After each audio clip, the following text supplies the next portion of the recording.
देश में क्लासिफिकेशन होगा। क्लासिफिकेशन ये होगा कि जो जातियों पे आधारित व्यवस्था है, जातियां समाप्त करके जातियों के आधार पे आपका काम तय किया जाता है। आपका जन्म से ही तय हो जाएगा कि आपको क्या काम करना है। एक बच्चा अगर कोई नाई का काम करता है तो उसके घर में जो बच्चा पैदा होगा उसका काम पहले ही रिजर्व कर दिया जाता है। अगर वो बच्चा कुछ और काम करना चाहे तो वो कहेंगे नहीं, तू तो नाई का ही काम करेगा।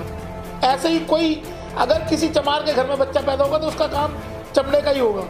तो ऐसी व्यवस्था को खत्म करने के लिए जन्म आधारित कर्म, जन्म आधारित प्रोफेशन, उसको खत्म करने के लिए जाति उन्मूलन कानून के हम काम करें ताकि ये लोग संगठित होकर संसाधनों के लिए काम करें।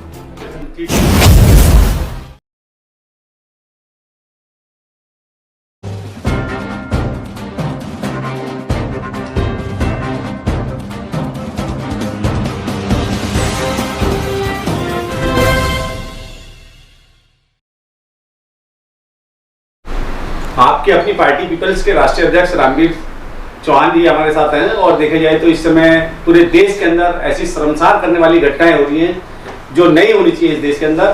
क्या लगता है इस देश के अंदर जो घटनाएं हो रही हैं उसके विषय में कुछ कहेंगे?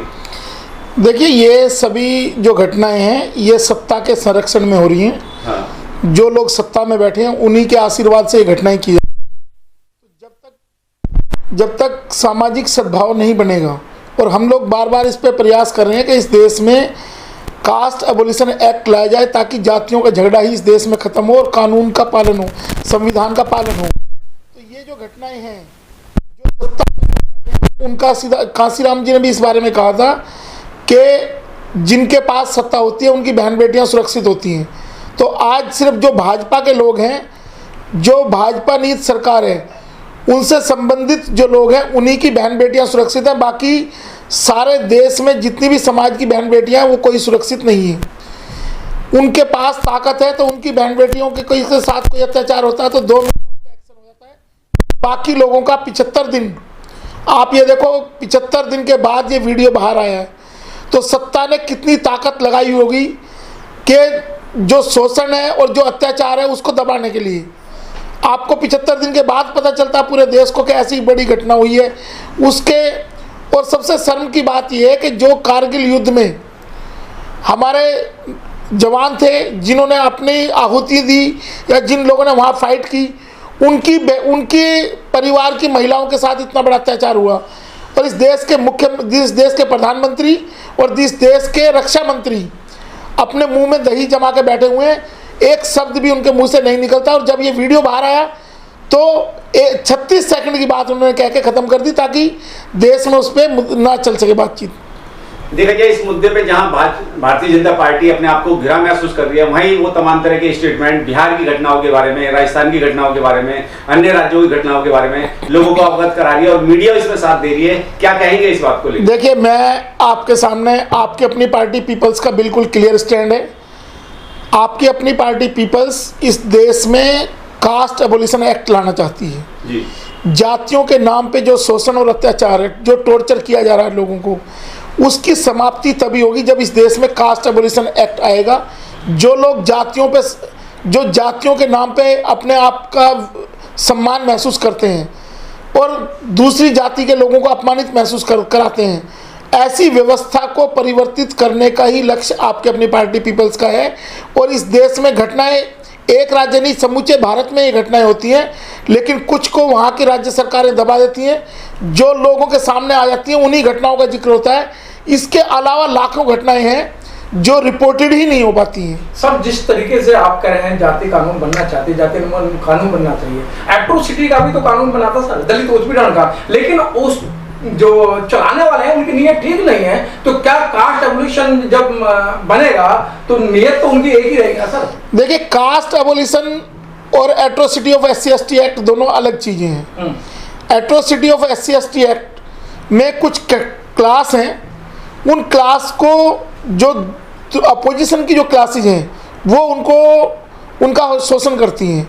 लेकिन कास्ट एबोलिशन होगा फॉर एवरी इंडियन, उसमें कोई क्लासिफिकेशन नहीं होगा कि ये अपर कास्ट है, ये लोअर कास्ट है, ये SC है, ये ST है। सभी इंडियंस के लिए कास्ट एबोलिशन एक्ट होगा। कोई भी आदमी अपनी जाति पे गर्व नहीं करेगा और ना ही जाति के आधार पे आधारित सामाजिक व्यवस्था होगी। इसलिए हमने कास्ट एबोलिशन की बात की है कि जब ये व्यवस्था परिवर्तन होगा, अगर आज आप 3 तलाक की बात करते हैं, 1400 साल पुरानी व्यवस्था खत्म हुई है। 1400 साल पुरानी व्यवस्था के लिए आपने कानून बना के समाप्त कर दिया है। इसके अलावा इस देश में जब संविधान बना है, इस देश का संविधान बना तो उसके बाद इस देश में रियासतें खत्म हुई, बड़ी बड़ी व्यवस्थाएं खत्म हुई और जो एक पारंपरिक सिस्टम था इस देश का वो सारा खत्म होकर सभी लोग एक ढांचे के, एक छतरी के नीचे आए ना, संसद पार्लियामेंट्री सिस्टम के नीचे आए, डेमोक्रेटिक सिस्टम के नीचे आए। तो कास्ट एबोलिशन एक्ट आएगा तो ये सारी एट्रोसिटी, ये जो सिस्टम है एट्रोसिटी का, इस पे बहुत बड़ा अंकुश लगेगा। सर, वर्तमान में जो सरकार है वो संविधान को ही चेंज करना चाहती है और उन्होंने जो पूरी जो पोप गंडा है वो बना के तैयार कर दिया। तो सब जाति और अन्य कानून कहाँ इसमें काम आएंगे? देखिए, संविधान बदलना अब ये उन लोगों को सोचना है कि जिनके साथ अत्याचार हो रहा है। इस देश में 2 ही वर्ग हैं, एक वो जो अत्याचार करता है और एक वो जो अत्याचार सहता है। अब जो अत्याचार सहने वाले लोग हैं उनकी संख्या ज़्यादा है, तो उनको अत्याचार करने वाले लोगों से वो रोकने के लिए इनको सत्ता को अपने हाथ में लेना होगा। जो लोकतांत्रिक वोट की व्यवस्था है उस व्यवस्था में एंट्री करनी होगी ताकि इन अत्याचारों को रोका जा सके। क्या लगता है, जिस तरीके से एपीजे अब्दुल कलाम को राष्ट्रपति बनाया गया तो मुस्लिमों के खिलाफ जो है बहुत सारे लोगों को जो है जेल में डाला गया, उन पर मुकदमे लगा के, उसके बाद में दलित राष्ट्रपति बनाया गया, दलितों के ऊपर जो है तमाम जो है शोषण अत्याचार किए गए, एसएससी एक्ट खत्म करने का काम किया गया। अब द्रौपदी मुर्मू जो है, जो आदिवासी समाज से आती हैं, आदिवासियों के साथ में घटनाएं हो रही हैं, क्या सरकार की मंशा से इस देश की जनता को वाकिफ कराएंगे अपने शब्दों से? देखिए, मुझे मेरे जो जहाँ तक मेरा विजन है वो बड़ा क्लियर है इस मामले में। ये सरकार एक व्यक्ति को लेके ब्रांडिंग करती है कि हमने इसको, जो लोग व्यवस्था में बैठे वो कहते हैं हमने आदिवासी को राष्ट्रपति बना दिया।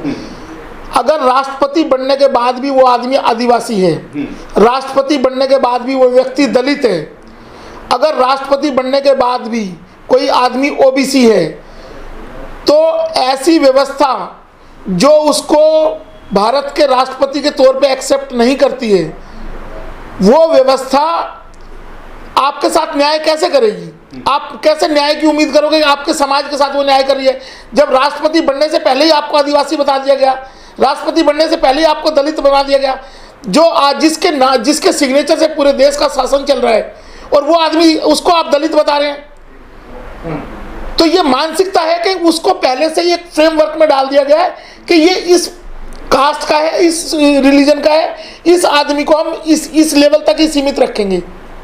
तो ऐसी व्यवस्था को परिवर्तित करने के लिए ही डमी लोगों को इन्होंने क्या किया है, ब्रांडिंग की है। भारतीय जनता पार्टी की जो सरकार है, एनडीए जो चला रही है, उसने एक ब्रांडिंग की है कि एक बार टीना डाबी को टॉपर बना दो। टीना डाबी के आड़ में जो बाकी दलितों को जो रिजर्वेशन था या ओबीसी को जो रिजर्वेशन था, उस रिजर्वेशन को खत्म कर दिया, एक चेहरा दिखा दिया दलित मेरिट का। ऐसे ही राष्ट्रपति में आदिवासी मेरिट का चेहरा दिखा दिया, आदिवासियों के ऊपर अत्याचार हो रहे हैं उनका मुंह बंद करने के लिए। इस तरीके की व्यवस्था, ये सिर्फ एक आदमी को पिक करते हैं, एक व्यक्ति को पिक करके और पूरे समाज के साथ धोखा करते हैं, उसकी ब्रांडिंग करते हैं। उनको अगर कहीं शो करना होगा तो जी हमने टीना डाबी टॉपर है यहाँ पे, लेकिन टीना डाबी जिस समाज से आई है, जिस कैटेगरी से वो निकल के आई है, उसके सारे हक को खा लिया आपने। लेटरल एंट्री से एंट्री करा रहे हैं यूपीएससी में आप। तो ऐसी व्यवस्था और भी ज़्यादा खतरनाक हो जाती है जहाँ पे एक व्यक्ति की ब्रांडिंग करके उस समाज का बड़े लेवल पे शोषण किया जा रहा है। तो सर, इसका समाधान क्या है? इसका समाधान ये है कि जब हम आपके सामने ये बात रख रहे हैं, इस देश में क्लासिफिकेशन होगा। क्लासिफिकेशन ये होगा कि जो जातियों पे आधारित व्यवस्था है, जातियां समाप्त करके जातियों के आधार पे आपका काम तय किया जाता है। आपका जन्म से ही तय हो जाएगा कि आपको क्या काम करना है। एक बच्चा अगर कोई नाई का काम करता है तो उसके घर में जो बच्चा पैदा होगा उसका काम पहले ही रिजर्व कर दिया जाता है। अगर वो बच्चा कुछ और काम करना चाहे तो वो कहेंगे नहीं, तू तो नाई का ही काम करेगा। ऐसे ही कोई अगर किसी चमार के घर में बच्चा पैदा होगा तो उसका काम चमड़े का ही होगा। तो ऐसी व्यवस्था को ख़त्म करने के लिए जन्म आधारित कर्म, जन्म आधारित प्रोफेशन, उसको ख़त्म करने के लिए जाति उन्मूलन कानून की हम काम करें, ताकि ये लोग संगठित होकर संसाधनों के लिए काम करें।